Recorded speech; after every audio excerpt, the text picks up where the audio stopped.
မင်္ဂလာပါရှင်ဒီနေ့လေးဖတ်ပေးမယ် reading လေးကတော့အခြေရေးအတွက်တည်တံ့ဖတ်ပေးမယ် reading လေးဖြစ်ပါတယ်ရှင်ဒီ reading လေးကို relationship သမားရော situation သမားရော single သမားရောအိမ်အောင်ရေးသမားတွေပါဖတ်လို့ရပါတယ်ရှင်အဲ့တော့ဒီနေ့ဖတ်ပေးမယ် reading လေးကတော့အခြေရေးအတွက်တည်တံ့ reading လေးဖြစ်ပါတယ်နော်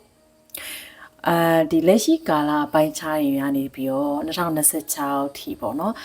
ဘယ်လို relationship မျိုးလေးနဲ့တွားဖြစ်မလဲ relationship မှာဘယ်လိုတွေဖြစ်လာမလဲပြီးအိမ်တော်ကြီးမှာလည်းဘယ်လိုတွေဖြစ်လာမလဲဆိုတာကိုလီယာဖတ်ပေးမှာဖြစ်ပါတယ်အဲ့တော့ဒီ reading လေးကတော့အခြေရေးတွေတည်တံ့ဖတ်ပေးမယ် reading လေးဖြစ်ပါတယ်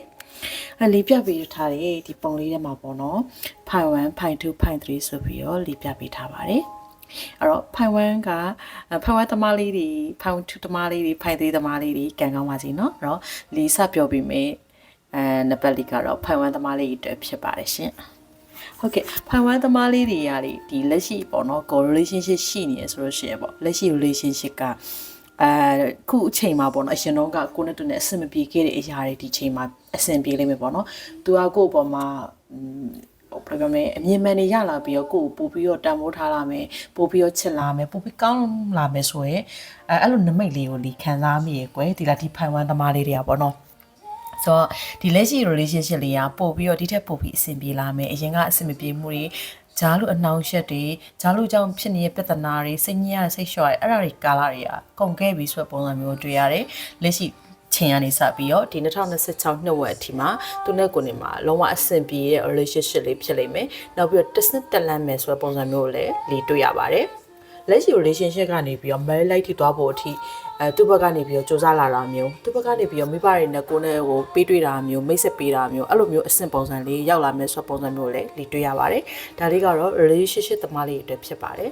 ်ဟုတ်ကဲ့ situation ပုံစံလေးကတော့ဒီမှာလေ့တွေ့ရတော့သူနဲ့ကိုယ်နဲ့ကစောင့်ကြည့်ရကာလလေးမှာပြီးပြီလို့လေတွေ့ရတယ်အဲ့တော့သူ့ဘက်ကနေပြီးတော့ကိုယ်နဲ့ပတ်သက်ပြီးတော့ပို့ပြီးတော့ချစ်လာတယ်ပို့ပြီးတော့ဆွလန်းလာတယ်ပို့ပြီးတော့သဘောကျလာတယ်ဆိုတဲ့အခြေအနေလေးကိုလေတွေ့ရတယ်အဲ့တော့သူ့ဘက်ကနေပြီးတော့မကြခင်မှာကိုဖွင့်ပြောလာလိမ့်မယ်လို့လေတွေ့ရတယ်နော်အဲ့တော့သူဖွင့်ပြောလာမယ့်အချိန်က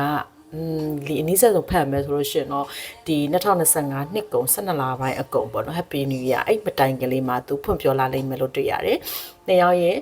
relationship လေးကဒီ2025နှစ်ကုန်2026နှစ်ကူးမှာ relationshipလေးပြောင်းသွားမယ်ဆိုပုံစံလေးကိုလေ့တွေ့ရပါတယ်ရှင်ဟုတ်ကဲ့စင်ကသမားလေးတွေကတော့ဒီမှာလေ့တွေ့ရတော့အရင်ကကိုဖြစ်ခဲ့တဲ့ဒီ trauma တွေကိုအသေးခွဲတဲ့အရာတွေကဒီလက်ရှိကာလအပိုင်းခြားလေးမှာတဖြည်းဖြည်းနဲ့မုံလုံးနဲ့တဖြည်းဖြည်းစိတ်လေးကြည်လင်လာတယ်ပို့ပြီးတော့ဘယ်လိုပြောတောက်ပလာရပေါ့နော်ကိုယ့်ရဲ့ဘဝလေးကဘာလဲဆိုတော့ကိုနားလဲလာတယ်အရင်ကကိုပတ်သက်ခဲ့တဲ့ဒီ relationship နဲ့ကိုယ့်ရဲ့ toxic တွေကိုရုံထွက်နိုင်တယ်ဆိုတဲ့ပုံစံမျိုးကိုလေ့တွေ့ရတယ်စင်ကယ်သမားလေးတွေက2026နှစ်ဝက်လောက်မှာကိုနဲ့တကယ်ကို chemistry မိမဲ့သူမျိုးတကယ်ကို soulmate partner မျိုးရောက်လာတတ်တယ်တွေးဆောင်ရတတ်တယ်ဆိုတဲ့ပုံစံမျိုးကိုတွေ့ရတယ်သူနဲ့တွေးဆောင်တဲ့အချိန်မှာနှစ်အကြာကြီးမတွေ့ရဘဲနဲ့ဒီလအနည်းငယ်နဲ့ပဲလက်ထပ်ဖို့ထိသွားနိုင်တဲ့အနေအထားတွေထိတွေ့ရပါတော့ဒါကိုယ့်ရဲ့တကယ်ကို soulmate partner တို့လူမျိုးနဲ့တွေ့ရတတ်တယ်လို့လေ့တွေ့ရပါတယ်ဒါလည်း single သမားလေးတွေဖြစ်ပါတယ်ရှင်ဟုတ်ကဲ့အိမ်အောင်ပြဿနာလေးတွေကတော့ဒီမှာတွေ့ရတော့အရင်ကကိုနဲ့သူနဲ့မှာစကားခဏခဏများတာတွေပြဿနာခဏခဏဖြစ်တာလေးတွေကပြီးဆုံးသွားပြီးတော့သူနဲ့ကိုနဲ့မှာပို့ပြီးတော့အဆင်ပြေလာတယ်မိသားစုဘဝလေးပို့ပျော်ရွှင်လာရတယ်ပေါ့နော်ဥမာကိုကအမျိုးသမီးဒါမှမဟုတ်ရင်ကိုကအမျိုးသားဆိုလို့ရှိရင်ကိုရဲ့အမျိုးသမီးကဒီနောက်ထပ်ပေါ့နော်သတိသားထက်ရတာမျိုးကိုဝင်ထက်ရတာမျိုးကိုကအမျိုးသမီးဆိုလဲကိုကအဲ့လိုမျိုးနောက်ထပ်ကလေးရတာမျိုးပေါ့နော်အဲ့လိုမျိုးလေးကိုဝင်ဆောင်ရတတ်တဲ့ဆိုပုံစံမျိုးတွေ့ရတယ်ဒါလေးက2026ထဲမှာဖြစ်နိုင်စီရှိရလို့လေ့တွေ့ရပါတယ်နော်အဲ့တော့အိမ်တော်ရေးသမားလေးလည်းအဆင်ပြေရလို့လေ့တွေ့ရတယ်ဖိုင်ဝမ်သမားလေးတွေကအချင်းနဲ့ပတ်သက်ပြီးတော့အရန်ကိုအဆင်ပြေပြီးတော့အရန်ကိုကောင်းမွန်လာပြီးတော့အရန်စမ်းပွင့်မဲ့လာလို့လေ့တွေ့ရတယ်အချင်းနဲ့ပတ်သက်ပြီးတော့ connection အရန်ကောင်းတယ်လို့လေ့မြင်ပါတယ်နော်ဒါလေးကတော့ဖိုင်ဝမ်သမားလေးဖြစ်ပါတယ်ရှင်ဟုတ်ကဲ့ဖိုင်တူးသမားလေးတွေအတွက်လေပြောပြပါမယ်နော်ဖိုင်တူးသမားလေးတွေကဒီမှာလေတွေ့ရတော့relationship နဲ့ပတ်သက်ပြီးတော့သူနဲ့ကိုယ်နဲ့ချားမှာတပ်ပါတီဝင်လာတတ်တယ်ကိုဘက်ကနေလည်းတပ်ပါတီဝင်လာတော့သူ့ဘက်ကနေလည်းတပ်ပါတီဝင်လာတတ်တယ်အဲ့ဒီတပ်ပါတီတွေကဒီမှာတွေ့ကြတော့အရှင်တို့ကပတ်သက်ခဲ့မှုတဲ့လူဟောင်းတွေပြန်လာတတ်တယ်လူဟောင်းတွေကလာပြီးတော့အနှောက်အယှက်တွေပြီးတတ်တယ်ဆိုတဲ့ပုံစံမျိုးကိုတွေ့ရတယ်သူ့ဘက်ကနေလည်းကိုနဲ့သူချားမှာပေါ့နော်ဒီတပ်ပါတီဝင်လာတာကြောင့်အရင်ကလူ သူ့ပြန်လာဆက်သွယ်ရကြောင်းသူ့ဘက်ကနေပြီးတော့စိတ်ရှုပ်ထွေးပြီးကိုနဲ့ကိုနည်းနည်း break တဲ့အနေထားကိုသူ့ဘက်ကယူလာမဲ့အခြေအနေဖြစ်လာလိမ့်မယ်ကိုဘက်ကနေလည်းဒီအရင်ကလူကကိုလာပတ်သက်တာဖြစ်တဲ့အတွက်ကိုကလည်းစိတ်ရှုပ်ပြီးတော့သူနဲ့ကိုနဲ့ကြာမှာနည်းနည်းကြောက်ကစားလေးဖြစ်လာတယ်ဒါကလည်းနှစ်ယောက်ရဲ့ကဲကြမ္မာလို့လေးတွေ့ရတယ်ပေါ့နော်အဲ့တော့ဒီချိန်ဒီကလာတွေကကိုနဲ့သူနဲ့ break ရမဲ့အခြေအနေလို့မြင်နေဘယ်ချိန်လောက်ဖြစ်မလဲဆိုတော့ဒီတွေ့ရတော့2025နှစ်ကုန်2026တလပိုင်းလောက်မှာနှစ်ယောက် break up ဖြစ်သွားလိမ့်မယ်အဲ့လိုမျိုးအချိန်လေးယူရမယ်ဆိုပုံစံမျိုးတွေ့ရတယ်ပေါ့နော်အဲ့တော့တပတ်တလားတပတ်တလား break up ယူရမယ့်ချိန်လေးဖြစ်မယ်အဲ့ဒါသွားမယ်လို့ဒီတွေ့ရပါတယ်နော်ဆိုတော့အဲ့ relationship ဒီ relationship လေးက break up ဖြစ်သွားတဲ့နောက်ပိုင်းမှာပို့ပြီးတော့ချစ်လာမယ်ပို့ပြီးတော့အဆင်ပြေလာမယ်နောက်ထပ်ဒီကိုနဲ့အရင်ကပတ်သက်ခဲ့တဲ့သူနဲ့အရင်ကပတ်သက်ခဲ့တဲ့သူကလည်းလုံးဝပြီးဆုံးသွားနိုင်မယ်ကိုယ့်ဘက်ကသူ့ဘက်ကလုံးဝပြီးဆုံးသွားနိုင်မယ်ကိုနဲ့သူနဲ့ကလုံးဝပို့ပြီးတော့နီးစပ်လာတာမျိုးပို့ပြီးချစ်လာတာမျိုးလေးတွေဖြစ်လာပါလိမ့်မယ်နော်ဒါလေးကတော့ relationship သမားလေးတွေဖြစ်ပါတယ်ရှင်ဟုတ်ကဲ့ situation ပုံစံမျိုးလေးကတော့ဒီမှာတွေ့ရတော့သူ့ဘက်ကနေပြီးကိုနဲ့ပတ်သက်ပြီးတော့နည်းနည်းစိတ်ဝင်စားမှုလေးအားနည်းနေရပေါ့နော်ဆိုတော့ကြတော့ကိုကလည်းသူနဲ့ပတ်သက်ပြီးစောင့်ဆိုင်နေရတာနည်းကြာလာတာဖြစ်တဲ့အတွက်ကိုလည်းလိုချင်မှုတွေရတယ်နောက်ပိုင်းနေမှာသူနဲ့ကိုနဲ့ကြားမှာတယောက်စီဝင်လာလိမ့်မယ်သူလည်းသူ့ဟာသူနောက်ထပ်တယောက်ဝင်လာသလိုကိုကလည်းနောက်ထပ်ကိုတဲ့လူတယောက်ဝင်လာလိမ့်မယ်ပေါ့တော့အဲ့တော့ဒီ situation ကာလလေးကမကြခင်မှာပြီးဆုံးသွားလိမ့်မယ်သူနဲ့ကိုနဲ့80မရောက်တဲ့အခြေအနေမျိုးသူနဲ့ကိုနဲ့ဘလို့မှထိုက်မတူတာမျိုးလေးဖြစ်လာပြီးတော့နှစ်ယောက်အဲ့လိုမျိုးပေါ့နော်ပြီးဆုံးသွားမယ့်အခြေအနေမျိုးလေးတွေ့ရအဲ့တော့ဒီ situation ကာလလေးကမကြခင်မှာပြီးဆုံး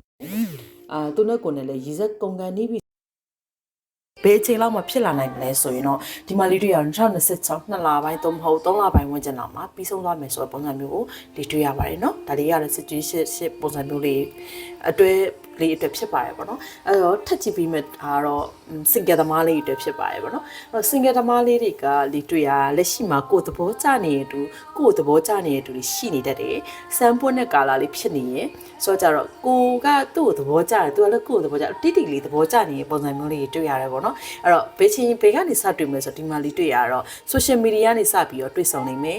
တဲ့အသေးလေးပြီးလိုက် comment လေးပြီးလိုက်အဲ့လိုနဲ့ပဲရင်းနှီးပြီးတော့ချစ်သူကြီးစားလို့ပုံစံမျိုးလေးဖြစ်သွားလိမ့်မယ်ပေါ့နော်အဲ့တော့ဒီဖိုက်ထူသမားလေးတွေစင်ကသမားလေးတွေမကြခင်မှာချစ်သူကြီးစားရပါလိမ့်မယ်နော်ဟုတ်ကဲ့ဖိုင်ထူသမားလေးတွေရဲ့အိမ်အောင်ဘက်အိမ်အောင်ကြီးမှာတော့ဒီမှာတွေ့ရတော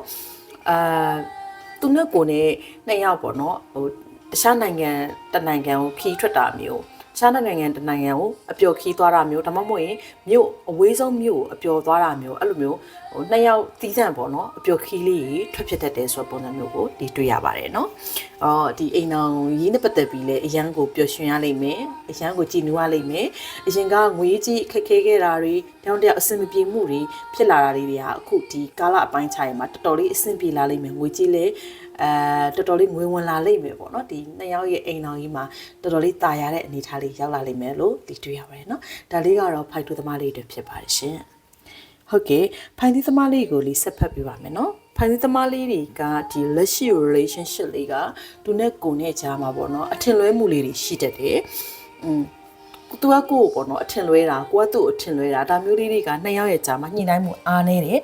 နောက်ပိုင်းမှာတယောက်နဲ့တယောက်အဆင်မပြေမှုလေးတွေကဂျားလူတယောက်ကဖြည့်ရှင်းပြီးတော့နှစ်ယောက်ရဲ့အဆင်ပြေမှုလေးတွေပေါင်းဆက်ဖြစ်သွားလိမ့်မယ်အဆင်ပြေသွားလိမ့်မယ်လို့ဒီတွေ့ရတယ်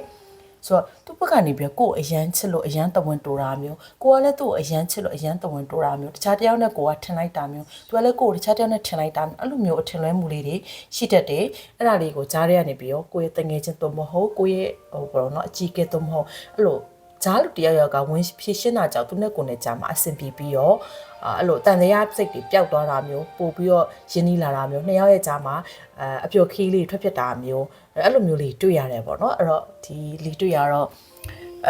့ကိုကဥမာပေါ့နော်နိုင်ငံရဲ့ခြားမှာရှိနေဆိုလို့ရှိရင်လည်းပင်လယ်ကမ်းခြေဘက်တွေမှာသွားဖြစ်တာမျိုးဥမာဒီမြန်မာနိုင်ငံမှာရှိနေရင်လည်းပင်လယ်ကမ်းခြေတွေသွားဖြစ်တာမျိုးအဲ့လိုနှစ်ယောက်ပျော်ရွှင်စရာလုံးဝမမေ့နိုင်မေ့လို့မရနိုင်တဲ့ခရီးမျိုးလေးထွက်ဖြစ်လိမ့်မယ်ဆိုတဲ့ပုံစံမျိုးတွေ့ရတယ်နော်ဆိုတော့ relationship လေးကလည်းပျော်စရာကောင်းပါတယ်လို့တွေ့ရပါတယ်ဟုတ်ကဲ့ခုထပ်ဖက်ပေးမယ်ထပ်ဖက်ပြီးမှာတော့ပေါ့နော် situation သမားလေးတွေဖြစ်ပါတယ်เนาะအဲ့တော့ situation ပုံစံလေးကတော့ဒီမှာတွေ့အရင်ခုံစရာလေးနော်ဟိုသူကလည်းကိုယ်အရန်စိတ်ဝင်စားတယ်ကိုကလည်းသူ့အရန်စိတ်ဝင်စားတယ်တောင်တောင်အရှိန်နေအရန်မြင့်နေရနှစ်ယောက်ရဲ့ကြားမှာကညဘက်မှာစကားပြောရတာ တာယာနေရမျိုးသူဘက်ကလည်းကိုယ်တာယာကိုယ်လည်းသူ့တာယာတယ်အရန်ရင်နေခုံတယ်ပေါ့နော်သူလည်းကိုယ်ရင်ခွဲလဲကိုယ်လည်းသူ့ရင်ခွဲနှစ်ယောက်ရဲ့ကြာမှာအဲ့လို chemistry တော်တော်လေးမိနေရ energy အရန်ကောင်းတယ်ဆိုပုံစံမျိုးလေးတွေ့ရတယ်အဲ့တော့ဒီ situation ချစ်လေးကမကြခင်မှာသူ့ဘက်ကနေကိုယ်ဖွင့်ပြောလာလိမ့်မယ်သူနဲ့ကိုယ်နဲ့ကြာမှာချစ်သူရေးစားဆို relationship လေးကိုမကြခင်မှာကူပြောင်းသွားပါလိမ့်မယ်လို့ဒီတွေ့ရပါတယ်ရှင်ဟုတ်ကဲ့ထပ်ပဲပြီးမှာကတော့ single သမားလေးဖြစ်ပါတယ်เนาะ single သမားလေးတွေကတော့ဒီမှာတရားတော့ချစ်သူရေးစားအသက်တော့မရနိုင်သေးဘူးငွေကြီးနဲ့အလောက်ကိုင်းပဲမှာတော်တော်လေးအောင်မြင်လိမ့်မယ်ပေါ့နော်သိလားကိုအရင်ကအတိတ်တော့ကို trauma ကြီးကြီးမားမားရခဲ့တာဖြစ်တဲ့အတွက်အခြေအနေနဲ့ပတ်သက်ပြီးလုံးဝအာရုံမရရတာမျိုးစိတ်ဝင်စားရတာမျိုးအဲ့လိုမျိုးအခြေအနေမျိုးကိုဘက်ကနေဖြစ်နေတတ်တယ်အဲ့ဒါကြောင့်မို့လဲ universe ကကိုအတွက်ချစ်သူရေးစားဆိုပြီးတော့ချမပေးတာမျိုးလေးတွေ့ရတယ်ပေါ့နော်ဆိုတော့ချစ်သူရေးစားကရတော့ရလိမ့်မယ်ဒါပေမဲ့လုံးလုံးစမဟုတ်သေးဘူးနည်းနည်းတော့ကြာအောင်မယ်2026 4လပိုင်း5လပိုင်းအဲ့ဒီဝင်ကျင်လောက်မှာချစ်သူရေးစားအစ်ရလိမ့်မယ်ဒီမှာလီတွေ့ရတော့သူနဲ့ကိုနဲ့ကြားမှာကဒီ social media နဲ့စပြီးတွေ့ဆုံတတ်တယ်ဆိုတော့ပုံစံမျိုးလေးတွေ့ရတယ်မထင်မဲ့ဘက်ကိုလာပြီးတော့ friend လာပြီးအတာမျိုးကိုကသူ့ကိုသွား friend အတာမျိုးအဲ့လိုမျိုးချင်းနေစတည်ရင်းနဲ့မှာ social media နဲ့စတည်ရင်းနဲ့ချစ်သူရေးစားရတတ်တယ်ဆိုပုံစံမျိုးကိုလီတွေ့ရတယ်နော်အခုနောက်ထပ်ရမယ်ကိုယ့်ရဲ့ချစ်သူရေးစားကိုယ့်အတွက်တကယ်ကိုစုံမိတ် energy ကိုနဲ့လက်ထက်မဲ့သူမျိုးရောက်လာတတ်တယ်ဆိုပုံစံမျိုးကိုလီတွေ့ရပါတယ်ဒါလေးကတော့ single သမားလေးတွေဖြစ်ပါတယ်နော်အိမ်အောင်ရေးသမားလေးကတော့လေဒီမှာတွေ့ကြတော့လေသူနဲ့ကုန်းနဲ့ကြားမှာလေကြောက်ကစားတော်တော်များခဲ့ရနော်အတိတ်တုန်းကလေအရင်တော့ကပေါ့နော်အဲ့လိုအဆင်မပြေမှုတွေများတတ်တယ်နှစ်ယောက်ရဲ့ကြားမှာကဟိုဒီထက်ပိုပြီးအဆင်ပြေလာအောင်ဟိုဘက်မိဘဒီဘက်မိဘကိုအဲ့လိုမျိုးမုံပေးတာပဲဖြစ်ဖြစ်ဒါမှမဟုတ်ငွေနဲ့ကြော့တာဖြစ်ဖြစ်အဲ့လိုမျိုးလေးကြော့ပေးပါအဲ့ဆိုရင်နှစ်ယောက်ရဲ့ကြားမှာဒီမိသားစုကိုယ့်ရဲ့အမေအဖေသူ့ရဲ့အမေအဖေပေါ့နော်အဲ့လိုမျိုးနှစ်ဖက်ကိုအညီအမျှလေးအဲ့လိုကြောလိုက်တာမျိုးလေးဆိုလို့ရှိရင်ပို့ပြီးတော့အဆင်ပြေလိမ့်မယ်ပို့ပြီးရင်းနှီးလာလိမ့်မယ်ပေါ့နော်အဲ့လိုပုံစံလေးတွေ့ရတယ်နှစ်ယောက်ရဲ့ကြားမှာခဏခဏဒနာထွက်စားတာမျိုးလေးတွေခဏခဏ shop ပြီးထွက်တာမျိုးလေးလုပ်ပေးပါပို့ပြီးရင်းနှီးလာအောင်ဒီလိုမျိုးshop ပြီးထွက်တာမျိုးဒနာစားတာမျိုးဒါမျိုးလေးလုပ်ပေးမယ်ဆိုနှစ်ယောက်ကြားမှာပို့ပြီးရင်းနှီးလာပါလိမ့်မယ်ပို့ပြီးတော့အဆင်ပြေလာပါလိမ့်မယ်ပေါ့နော်ဒါလေးကတော့ဖိုင်သီးသမားလေးတွေဖြစ်ပါတယ်ရှင်ကျေးဇူးတင်ပါတယ်လီအေဂျလာတဲတော့ကိုအားပေးကြတဲ့တယောက်ချစ်စီတန်းကိုလီကကျေးဇူးတင်ပါတယ်ရှင်စိတ်ချမ်းသာခြင်းကိုယ်ကျန်းမာခြင်းနဲ့ပြည့်စုံပါစေရှင်